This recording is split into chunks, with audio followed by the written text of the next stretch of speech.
ఎన్నేలాకొచ్చిన ఈ జొన్నల బళ్ళో దారిలో జొన్నల బళ్ళో దారిలో పెద్దన్న నాకొక్క పెయ్యనిచ్చిండో దారిలో పెయ్యనిచ్చిండో దారిలో పన్న నాకొక్క నాను పెట్టిండో దారిలో నాను పెట్టిండో దారిలో చిన్నన్న నాకేమో చీర తెచ్చిండో దారిలో చీర తెచ్చిండో దారిలో.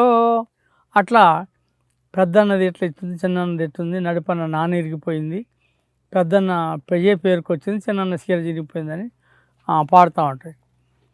ఈ పాట చాలా నచ్చింది నాకు. ఊరు మనదిరో ఈ వాడ మనదిరా, పల్లె మనదిరో ప్రతి పనికి పనమురా, సుత్తె మనది కత్తి మనది పలుగు మనది పార మనది హా, బండి మనదిరో బండెడ్లు మనయిరా, అరే బండి మనదిరో బండెడ్లు మనయిరా, చల్ దొరయవడూరో వాడి పీకుడేందిరా, దొరయవడూరో వాడి పీకుడేందిరా అని పాట పాడా. రోజు అట్నుంచి వచ్చిపోతూనే ఉన్నాడు ఒక ఆయన, తెల్ల పంచ అట్లా పంచుతూ ఉన్నాడు. మేము కమీజ్ అంటాం వెనకటి వాళ్ళు అట్లా కమీజులు. ఆ కమీజ్ వేసుకొని ఒక బుల్లెట్ బండి వేసుకొని ఈ మా గుడిసెల మీదకి వెళ్ళి అవతలకి వెళ్ళాలి. ఎందుకంటే వివాహేతర సంబంధం ఆయనకుంది. ఆ రోజు ఎందుకో నేను పాడుతున్నప్పుడు విన్నాడు. ఇది పడింది ఎవడరా పాట పాడింది ఎవడరా అనుకుంటా శోధిస్తా ఉన్నాడు గుడిసెలు. ఎవరు లేరు ఇక్కడ, ఎవరు పాడలేదంటే లేదు ఇప్పుడు నేను ఎన్నా దొర మీద మా మీద పాట పాడినాడు, నా పీకుడు ఏంది అన్నాడు. అంటే నేను మీరు చూడట్లేదు, అన్నాళ్ళ నుంచి నేను ఉంటున్నాను, నేను నా మంచి ఏందో చెడు ఏందో మీకు తెలియదా, నన్ను పట్టుకొని దొర పీకుడు ఏందిరా అంటాడా అని అంటే లేదనగానే అటు చూసిండు. మొత్తానికి చూసిట్టు వస్తాంటే ఇక నేను పరుగు తీసిన. అంటే మన జాతీయ రోడ్డు ఉంటుంది, ఆ రోడ్డుకు అవతల పక్క చింత చెట్లు ఉంటాయి, గుడిసెలు ఉంటాయి. నేను ఆ గుడిసెల నుంచి లేచి రాసికట్ట దాటి రోడ్డు దాటి యువతలకి వచ్చేసా. అక్కడ సుందరయ్య గారని, సాలి సుందరయ్య అంటారు, ఆయన కమ్యూనిస్ట్ నాయకుడు, సిపిఎం, వచ్చి వాళ్ళ ఇంటికి పడ్డా. ఏంద్రా బాబు అంటే ఇట్లా చెప్పాను. అసలు వాడు ఆ రోడ్డు ఎక్కితే చూడు నా పేరు మనిషిని మా ఇంటికి వచ్చావు, లంగా ఏదో ఒట్టి ఏదో వాడేవాడికి భయపడతాడా, నువ్వు భయపడబాక, నీకేం సంబంధం, నీకు ఇబ్బంది లేదు, నువ్వు ఉండు ఇక్కడనే. సిపిఎం నాయకుడు, ఎర్రజెండా నాయకుడు. నాకు ఆ సిపిఎం అని తెలియదు, ఎర్రజెండా అని తెలియదు. పాట పాడినా పరుగు తీసి దాచుకుందామని పోయినా. ఇక వాడు రానిచ్చి అట్లా నా జీవితంలో నేను పాడంగా దొరలు దాంట్లో ఉన్న సత్యంతోనే కదా వాడు లేచి వచ్చి కొట్టడానికి తిట్టడానికి వచ్చింది. అందుకని ఈ పాటలే పాడాలి. జనాలు పదే పదే పాడించుకున్న పాట ఇది, మళ్ళీ మళ్ళీ పాడండి అని, మళ్ళీ మళ్ళీ పాడని పాడించుకునే పాట రామనరసయ్య పాట. ఏదో ఒక 2 చరణాలు. కమ్యూనిస్టుగా పుట్టినాడు, కాయ కష్టం చేసినాడు, కష్ట ఫలితమే కోరినాడు, కమ్యూనిజముని మెచ్చినాడు, అన్నామరుడురా మన రామనరసయ్య, మన రామనరసయ్య, మన రామనరసయ్య. ఈ పాట పాడేవాడిని. అయితే ఈ పాట నాకు మొన్నటిదనక మా పార్టీ అరుణోదయకు నాయకుడిగా ఉన్న రామారావు గారు పాడగైంది. అయితే పాట రాసింది మాత్రం గుంటూరుకు సంబంధించినటువంటి మా పార్టీ నాయకుడు ఆ రోజుల్లో అంగడి చెన్నయ్య. ఆయన రాసిన పాట నేను తీసుకొచ్చి పాడాడు. అప్పటి నుంచి నేను బాగానే పాడుతూ ఉన్నా. నాకు బాగా అంటే అరుణోదయ నాగన్నగా ఒక బ్రాండ్ తీసుకొచ్చిన పాట ఏది? ఇదే పాట. ఇదే పాట. దీనికన్నా ముందు తర్వాత నాటకాలు నేర్చుకున్నాను, కానీ పాట మాత్రం ఇదే. మేము ఏదైనా కొత్త విషయాలని పరిచయం చేద్దామని కొత్త కొత్త పాటలు పాడతాం మీటింగ్. నువ్వు ఏ కొత్త పాట పాడు, నాకు సంబంధం లేదు, ఆ పాట పాడాలి, ఈ పాట పాడాల్సిందని అధ్యక్షుడికి చిట్టీలు, నాకు చిట్టీలు, పాడైపోతే గోల. పాడండి బుర్రకథను. మారణాస్త్రమే ఢామ్ అన్నది మంటలుగా కింది, అరమారణాస్త్రమే ఢామ్ అన్నది మంటలుగా కింది,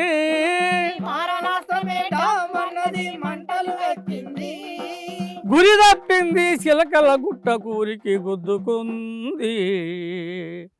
అట్లా నలుగురిని హైదరాబాద్లో పట్టుకొని దాంట్లో మా ఊరు శ్రీహరి కూడా ఉన్నాడు. ఇప్పుడు మీరు ఇష్టపడి ఆ స్తూపం చూసి ఉంటారు. శ్రీహరి కూడా ఉన్నాడు. ఇప్పుడు బీకామ్ చదువుతున్నాడు. కొరియర్గా ఉన్నాడు రామనరసయ్య. దానిలో చనిపోయింది రామనరసయ్య, రాష్ట్ర కార్యదర్శి ఆ రోజు. ఆ తర్వాత శ్రీహరి, తర్వాత జానకి రామరెడ్డి అని గుట్టముక్కల జానకి రామరెడ్డి ఆత్మకూరిక ఇస్తాలపురం. ఆ తర్వాత నారాయణ అని ఆయన ఉద్యోగం వదిలిపెట్టి దీంట్లోకి వచ్చాడు, కర్నూలు. కుమార్ కూడా అంటారు. వీళ్ళ నలుగురిని చంపేయడం జరిగింది. దాని మీద ఈ బుర్రకథ. హరికథలో బుర్రకథలో మనం ఆంధ్ర మహాసభ సమయంలో నాదరు వాడిన పాటలు ఉన్నాయి, హరికథ బుర్రకథ. ఆ తర్వాత మళ్ళీ మీ పేరే వినబడింది. అంటే వీటిని దాంట్లో వేరియేషన్స్ ఉంటాయి కదా, అంటే మీరిద్దరు పాడేదా కోరసా? నేను పాడుతుంటే ఏమీ ఇంకో జోకర్ ఇద్దరు, ఇంకొకరు ఒక కమెడియన్ టైప్ ఒకరు ఉంటారు, వాళ్ళు సీరియస్ కోరస్ ఉంటారు అనమాట. దాంట్లో కొంచెం ఒక వేరియేషన్ వాడండి, ఏదైనా ఒక టాపిక్ మీరు వాడిన దాంట్లో. రామనరసయ్యది పుట్టిన ఊరు తిరుమలగిరి, నల్గొండ జిల్లా. ఆ రోజు మొత్తం పోలీసులు వచ్చి వేశారు రామనరసయ్య కోసం. ఎటు పోయేటట్టుగా లేదు. అప్పుడు చిన్నగా ఒక ఉపాయం చేశాడు. ఒక కర్రకు ముద్ద తగిలించుకొని, గొంగడి భుజాన్ని వేసుకొని, తలపాక చుట్టుకొని, గొల్లబోయేలాగా వాళ్ళ పోలీసుల ముందు నుంచే పోతున్నాడు. దాటిన తర్వాత ఉంటుంది ఎవడైనా పడి మన శత్రువాడు ఉంటే గుంపులో, అప్పుడేం మనకు కనిపించదు. వాడు దాటిన తర్వాత పాయరా ఆ గుంపులో ఉన్నాడు, వాడే పట్టరా అంటాడు. అట్లనే రామనరసయ్యను కూడా పట్టుకుందామని, అరే ఎవడు రాగరా, అరే ఎవడు రాగరా, అరే ఎవడు రాగరా, ఉరికిత కాల్ చేస్తామురా, రాస్కెల్ వీడెవడురా, రేసులాగా ఉరికేనురా, రాస్కెల్ వీడెవడురా, రేసులాగా ఉరికేనురా, ఇట్లా ఎంట పడతా ఉంటాడు. కుదిలేకపోయిన తర్వాత ఏం చేస్తారంటే అంగిడిసి ఒక రాయికి బుడ్రాయి అని రాశారు. దాంట్లో బుడ్రాయి ఊళ్ళో ఉంటుంది, రాయికి తగిలించి ముందుకెళ్ళిపోతారు. వీళ్ళు పోలీసు వాళ్ళు అదే మనిషి అనుకొని గురిపెట్టి కాలుస్తారు. ఆ గుడ్డ కింద పడగానే మనం మోసం చేస్తుండే అనేది.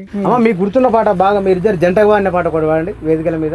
కదలిరా ఓ మైలా కదలిరా, సమాజ స్థాపనకై సాగిరా, కదలిరా ఓ మైలా కదలిరా, సమాజ స్థాపనకై సాగిరా, కదలిరా ఓ మహిళ కదలిరా. చుట్టుపక్కల పాటలు అంటే మీరు బాగా పాడతారట కదా. చుట్టుపక్కల ఎక్కడ చూసిన పొక్కాలలో ఆకలి మంటలు, చుట్టుపక్కల ఎక్కడ చూసిన పొట్టాలలో ఆకలి మంటలు, చుట్టుపక్కల ఎక్కడ చూసిన పొట్టాలలో ఆకలి మంటలు, చుట్టుపక్కల ఎక్కడ చూసిన పొట్టాలలో ఆకలి మంటలు, చుట్టకపోయిన పేగులన్నీ తట్టి లేపుతున్నాయి, కుస కొట్టి లేవమన్నాయి, చుట్టకపోయిన పేగులన్నీ తట్టి లేపుతున్నాయి, కుస కొట్టి లేవమన్నాయి. అప్పట్లో మీరు వాడండి. మీరు జైలుకి పోయారట కదా, జైలుకు పోయి ఎప్పుడు ఏ సందర్భంలో మీరు ఎందుకు పోయారు? అప్పుడు పత్తి మిర్చికి రేట్లు తగ్గినాయని రైతులందరూ సమ్మె చేస్తుంటే ఎమ్మెల్యే పార్టీ వాళ్ళ ఆధ్వర్యంలో ఖమ్మంలో మయూరి సెంటర్లో మిర్చి తగలబెట్టుకుంటా ధర్నా చేశారు. ధర్నా చేస్తే అప్పట్లో వీళ్ళు పోలీసు వాళ్ళు లాఠీ చార్జ్ చేసి అందరిని కొట్టి 360 మందిని జైలు తీసుకెళ్ళారు. 23 రోజుల దాకా ఉన్నాము. అప్పుడు అంటే విపరీతంగా కొట్టారు నన్ను. అసలుకి సోయి లేకోకుండా జుట్టు కూడా కనీసం 15-20 రోజుల దాకా కూడా తలలో దువ్వాన పెట్టి దువ్వే పరిస్థితి లేదు అప్పట్లో, అప్పుడు కొట్టినప్పుడు. కానీ బాగా కొట్టారు. అప్పుడు మన రైల్వే స్టేషన్ కాడ పోలీస్ స్టేషన్లో ఈ 360 మందిని కూడా చుట్టూ నిలబెట్టి నన్ను ఒక్కదాన్ని బాగా కొట్టారు. 3 కానిస్టేబుల్, లేడీ కానిస్టేబుల్ 3 కర్రలు ఇరిగేదాకా కొట్టారు. మీ నాన్నగారు కోలాటం వేస్తారన్నారు కదా, గుర్తున్నాయి అవి? కొమ్ముటేనుగల 5 గూడి తుమ్మాలెమ్మడి తిరిగేరా, కొమ్ముటేనుగల 5 గూడి తుమ్మాలెమ్మడి తిరిగేరా, కొమ్ముటేనుగల 5 గూడి తుమ్మాలెమ్మడి తిరిగేరా, కొమ్ముటేనుగల 5 గూడి తుమ్మాలెమ్మడి తిరిగేరా, తుమ్మాలెమ్మడి తిరిగేరా, అరే తుమ్మాలెమ్మడి తిరిగేరా, తుమ్మాలెమ్మడి తిరిగేరా, అరే తుమ్మాలెమ్మడి తిరిగేరా. ఇది జొన్న పీకుడు అంటారు ఆ కోలాటాన్ని. మా నాన్నకు వచ్చిన దాంట్లో 3 రకాలు ఉంటాయి, దాంట్లో ఇది ఒకటి. అట్లా ఏదో చర్ల బర్రెల దోరి కొమ్మలకు బేరం పెట్టిందని ఇంకే ఉంటే మీ నాన్న 3 తెలుసు కదా, ఒకటి ఇంకా 2 ఇంకే అన్ని పాటలు అయ్యే. ఇది రిధం మారుద్ది, ఓకే ఓకే. తిరగటం మారుతా తిరగటం మారుతా. ఆహా. ఇప్పుడు మీరు ఫస్ట్ అరెస్ట్ అయింది ఎప్పుడు? 76 76. అంటే ఎమర్జెన్సీలోనా? ఎమర్జెన్సీ. ఏం చేస్తున్నారు అప్పుడు మీరు? నేను ఇక్కడ మేకలు కాస్తున్నా. మేకలు మీ వేలు మాయ మేకలు కాస్తున్నా. మేకలు కాస్తే అతనికి మీకే ఎమర్జెన్సీ మీకే సంబంధం? మీరు పాట పాడుతున్నాగా. అప్పటికే యువజన సంఘాన్ని పెట్టాము. యువజన సంఘం సెక్రటరీ నేను. రోజు ఆడ పాటలు పాడుతూ ప్రాక్టీస్ చేసేవాళ్ళం ఊళ్ళో వాళ్ళందరూ. ఎమర్జెన్సీలో ఏం పాటలు పాడేది మీరు? ఏం పాడినారు అప్పుడు ఎమర్జెన్సీలో?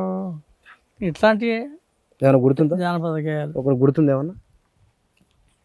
కోలాటం కాదు కానీ భజన మీద.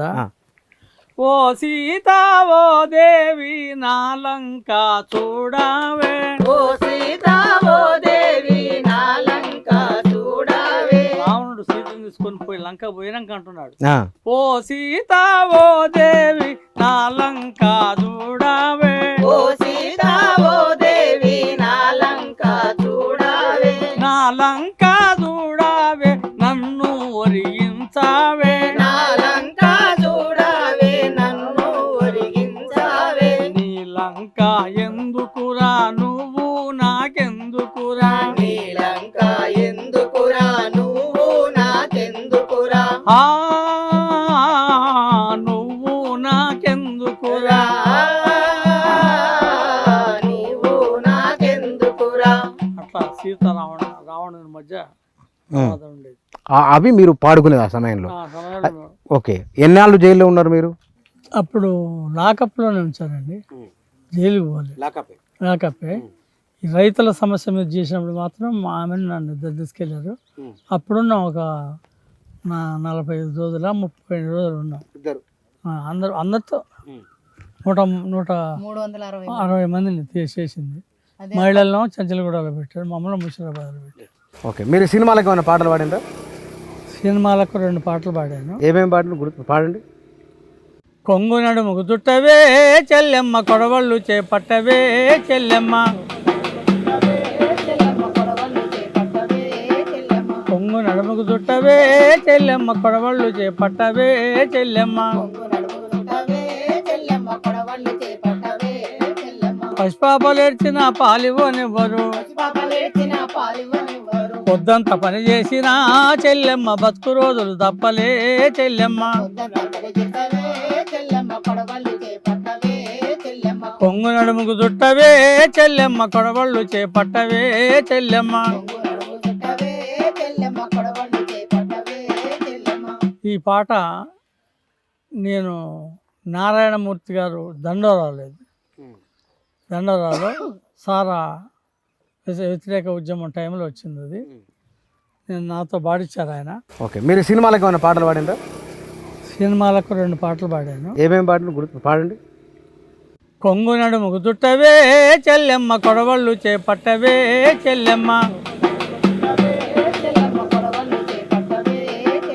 కొంగు నడుముకు చుట్టవే చెల్లెమ్మ, కొడవళ్ళు చేపట్టవే చెల్లెమ్మ, పసిపాపలేర్చిన పాలివనివ్వరు, పొద్దంత పని చేసిన చెల్లెమ్మ, బతుకు రోజులు తప్పలే చెల్లెమ్మ, కొంగు నడుముకు చుట్టవే చెల్లెమ్మ, కొడవళ్ళు చేపట్టవే చెల్లెమ్మ. ఈ పాట నేను నారాయణమూర్తి గారు దండోరాలో సారా వ్యతిరేక ఉద్యమం టైంలో వచ్చింది అది. నేను నాతో పాడించారు ఆయన. ప్రజలకు ఉండే భారతదేశంలో ఒక అద్భుతమైన అవకాశం ఓటు. అవును. ఓటు మీద ఏమైనా పాట ఉందా? దొంగలు లంగలు లఫంగులే నాయకులై, వ్యర్థులు అసమర్థులు నీచ నికృష్టులే పాలకులై, 6 దశాబ్దాల అందాలవో స్వతంత్రమా, సిరులు సంపదలుండి కడుపెండు దేశమా, నీకు వందనాలు. ఇదేనా ప్రజాస్వామ్యము ప్రజలే మన నేతలన్న మాటకి అర్థము. ఇదేనా ప్రజాస్వామ్యము. ఈ మార్పు మీద మానవ సంబంధాల మీద ఏమైనా పాటలు ఏమైనా ఉన్నాయా? మీ శిష్యులు రాసినాయి కానీ ఎవరు రాసిన మీరు పాడినవి గుర్తున్నాయి? మాయమైపోతున్నడమ్మా మనిషన్నవాడు ఓ మచ్చుకైనా లేడు చూడు, మానవత్వము ఉన్నవాడు. నూటికో కోటికో ఒక్కరే ఒక్కరు, నూటికో కోటికో ఒక్కరే ఒక్కరు. యాడ ఉన్నడు గాని కంటికి కనరాడు. మాయమైపోతున్నడమ్మా మనిషన్నవాడు ఓ మచ్చుకైనా లేడు చూడు, మానవత్వము ఉన్నవాడు. మనం అమ్మాయిల గురించి మనం ఈ మధ్య చాలా జరుగుతున్నాయి కదా, అమ్మాయిల మీద ఏమన్నా పాట ఉందా? నరమేధము పెరిగి ఉన్మాదిగా మారి ప్రేమకు అర్థము లేకపాయే, చాడిజము పడగలే విప్పిందో, ఆడపిల్లల హత్య చేస్తుందో.